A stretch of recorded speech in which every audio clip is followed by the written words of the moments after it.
Arambagh medical কলেজে শিশু বদলের অভিযোগ। কবর থেকে তোলা হলো শিশুর দেহ। ভুলবশত মৃত বাচ্চা দেওয়ার অভিযোগ আরামবাগ মেডিকেল কলেজ কর্তৃপক্ষের বিরুদ্ধে।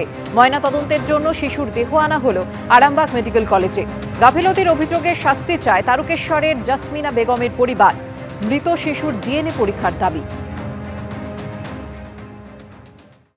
আমরা এখনো পর্যন্ত কোনো সন্তুষ্ট না, যতক্ষণ না আমরা পুরোপুরিভাবে ডিএনএ টেস্ট হয়ে হয়, আর যতক্ষণ না ভাবে যাদের গাফিলতিতে এত বড় কেস হলো তাদের ওপর কোনো অ্যাকশন হচ্ছে, ততক্ষণ আমরা কোনো সন্তুষ্ট পাবো না আর হবো না। মালদার পরে হাওড়া, ফের তৃণমূল নেতাকে গুলি। বাড়িতে গুলিবিদ্ধ তৃণমূলের গ্রাম পঞ্চায়েত প্রধান। বাইকে করে বাড়ি ফেরার সময় দুষ্কৃতীদের গুলি। বালির নিশ্চিন্দার বুড়ো শিবতলায় তৃণমূল নেতাকে গুলি করা হয়। তৃণমূল নেতার হাত, কোমরে গুলি, সঙ্গী দলীয় কর্মীও আক্রান্ত। আহতদের ভর্তি করা হলো হাওড়ার বেসরকারি হাসপাতালে। মালদার পরে হাওড়ায় যে ঘটনা ঘটেছে, ফের তৃণমূল নেতাকে গুলি করার ঘটনা। বালিতে গুলিবিদ্ধ হলেন তৃণমূলের গ্রাম পঞ্চায়েত প্রধান। বাইকে করে বাড়ি ফেরার সময় দুষ্কৃতীদের গুলি চালানোর ঘটনা।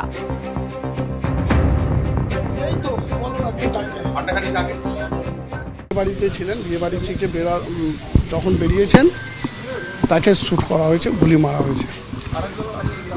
হ্যাঁ, যিনি বাইকে ছিলেন তাকেও গুলি লেগেছে। মেবি মানে 5টা না 6টা গুলি ফায়ারিং হয়েছে। এখন খুব ক্রিটিক্যাল। আমরা আমাদের সমস্ত নেতৃত্বরাই আছেন, লোকাল এমএলএ, জেলা সভাপতি, আমরা সব। দেখুন, এখন কারণটা না জেনে বলে দেওয়ার মতন আমরা নেই। আগে পুলিশ তদন্ত করুক, তারপরে জানালে বলবো। কিন্তু লাগছে রাজনৈতিকভাবে খুনাখুনি রাজনীতি যে দল করে আপনারা জানেন। আমরা এখনই বলছি না রাজনীতির মধ্যে, বাট আমাদের লাগছে এটা বিজেপির কোনো দুষ্কৃতির হাত আছে, যারা জমি পাচ্ছে না। সাবইপাড়া প্রধান বিয়েবাড়ি খেয়ে আসছিল, যে চালাচ্ছিল এবং বাবু দুজনকেই গুলি করেছে। এখন হসপিটালে চিকিৎসাধীন আছে।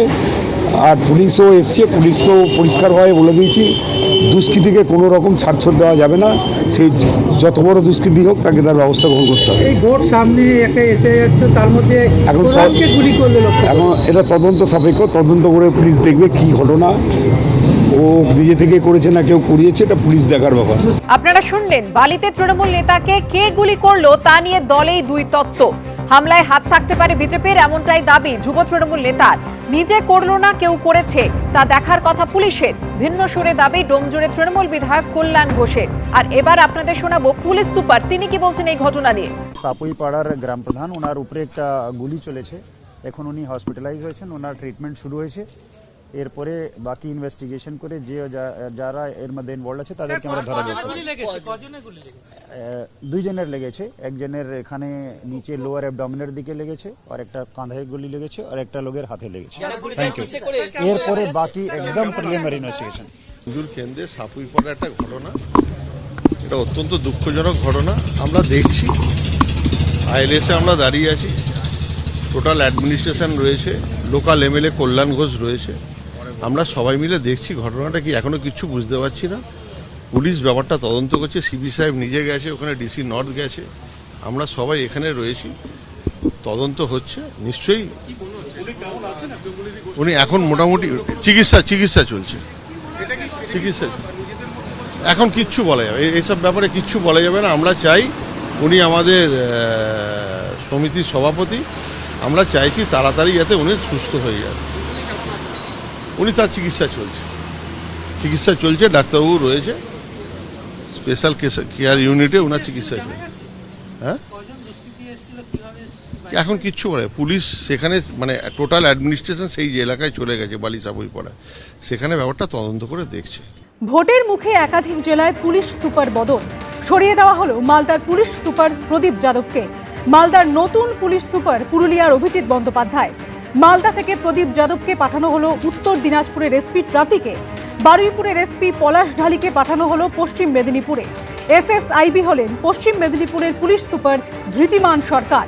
ডিআইজি মেদিনীপুর রেঞ্জের নতুন ডিআইজি অরিজিৎ সিনহা। পূর্ব মেদিনীপুর থেকে বাঁকুড়ার নতুন এসপি হলেন সৌম্যদীপ ভট্টাচার্য। ঝাড়গ্রাম, বাঁকুড়া, পুরুলিয়া, মালদা, আলিপুরদুয়ার, পশ্চিম মেদিনীপুর, জলপাইগুড়ি, পূর্ব মেদিনীপুর, বারুইপুরের পুলিশ সুপার বদল।